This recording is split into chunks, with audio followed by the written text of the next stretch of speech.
వేదాంత దేశికి వడకలై సాంప్రదాయాన్ని అనుసరించి స్థాపించబడింది. ఇది ముఖ్యంగా వైష్ణవ యాత్రికులకు పవిత్ర పుణ్యక్షేత్రం. నరసింహుడి బలాన్ని, శక్తి దేవతలు ప్రశంసించడం వల్ల అహోబలమైనది. ఎగువ మహోబలంలో ప్రహ్లాదుని తపస్సుకు మెచ్చి స్వయంభూగా బిలంలో వెలిసినాడు కావున అహోబిలం అని కూడా పిలుస్తారు. నరహరి తన అవతారాన్ని భక్తుల కోసం 9 ప్రదేశాల్లో ప్రకటించాడు కావున నవనారసింహ క్షేత్రం అంటారు. నవనరసింహులలో దిగువ అహోబిలంలో పేర్కొనబడలేదు. ఇక్కడికి వచ్చిన భక్తులు ఎగువ దిగువ అహోబిల పుణ్యక్షేత్రాలను సందర్శించి ధరిస్తారు. ఈ క్షేత్రం నంద్యాల జిల్లాలోని నంద్యాల రైల్వే స్టేషన్కు 68 కిలోమీటర్ల దూరంలో, ఆళ్లగడ్డకు 24 కిలోమీటర్ల దూరంలో ఉంది. ఈ క్షేత్రంలో అహోబిలంలో ప్రధానమైన నది భవనాశిని నది. లక్ష్మీ నరసింహుని పదసరసజములు కడిగే పాద్యంగా గంగా భువికి దిగి వచ్చింది. ఈ దివ్యక్షేత్రంలో స్వయంభువుగా వెలిసిన దేవదేవుడు ఉగ్ర నరసింహుడు. మీకు చూపిస్తున్న ఈ యొక్క వీడియోలో దృశ్యం ఎగువ అహోబిలంలోనిది. ఇంకా ఈ ఎగువ అహోబిలంలో చూడదగిన ప్రదేశం ఎంతో అద్భుతమైనది. చుట్టూ కొండలు, మధ్యలో గుడి, గుడికి వెళ్ళే మార్గంలో నిత్య బ్రాహ్మణ అన్నదాన సత్రము, అలాగే మెట్ల మార్గంలో వెళ్ళడానికి వీలుగా మీరు ఎంతో చక్కగా మెట్లు కట్టించారు. ఇది అహోబిలంలో, ఈ ఎగువ అహోబిలంలో మెట్లు ఎక్కలేని వారికి డోలీల సౌకర్యం కూడా ఉంది. ఇంకా చెప్పాలి అంటే చుట్టూ కొండలు, మధ్యలో గుడి, ఎంతో అద్భుతమైన ఈ గుడి దర్శించడం నిజంగా మేము చాలా అదృష్టం చేసుకున్నాం అనుకున్నా నేను. అటువంటి గుడిని మేము ఒక ఫ్యామిలీతో దర్శించడం చాలా రోజుల తర్వాత ఎంతో నచ్చింది. ఇన్ని రోజులు ఎందుకు చూడలేదా ఇంత అద్భుతమైన ప్రదేశం అని అనిపించింది.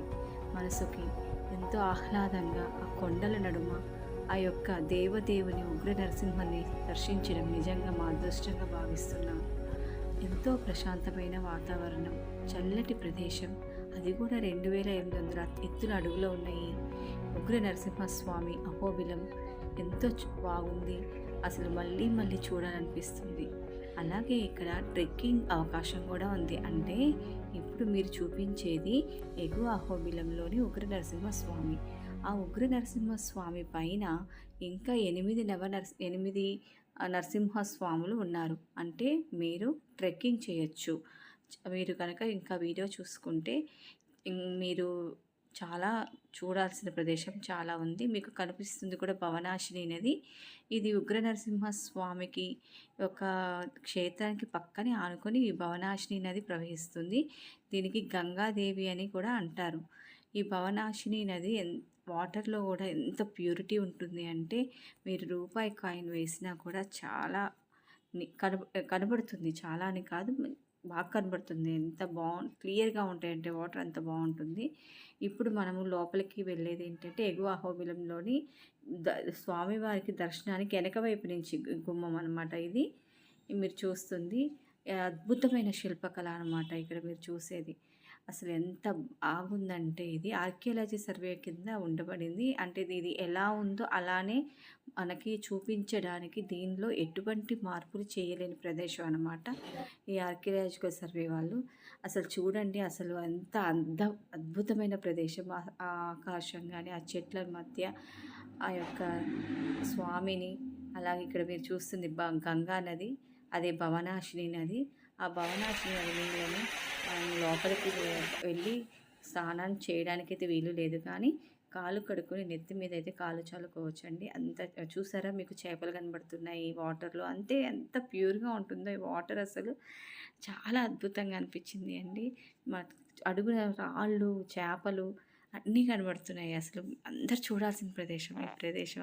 చాలా బాగుంది ఇది అన్నమాట. మనకి ఆ పైన నరసింహస్వామిని దర్శించడానికి మెట్లు, అది బ్రిడ్జ్ అనమాట. అక్కడ బ్రిడ్జ్ ఉంటుంది. ఆ బ్రిడ్జి మించి మనం ఒక కర్ర తీసుకొని పైకి ట్రెక్కింగ్ చేయడానికి అవకాశం ఉంటుంది. ఇప్పుడు ఇలా ప్రవహిస్తుంది చూసారా, ఇది భవనాశిని నది అనమాట. మీరు చూసేది ఈ వీడియోలో మేము అసలు నిజంగా బుక్స్‌లో చదవడమే కానీ, ఇలా డైరెక్ట్‌గా ఫీల్ అవ్వడం మాత్రం నిజంగా చాలా బావుంది. అలాగే డోలీ సౌకర్యం ఉందని మీకు చెప్పాను గదా! అది మీకు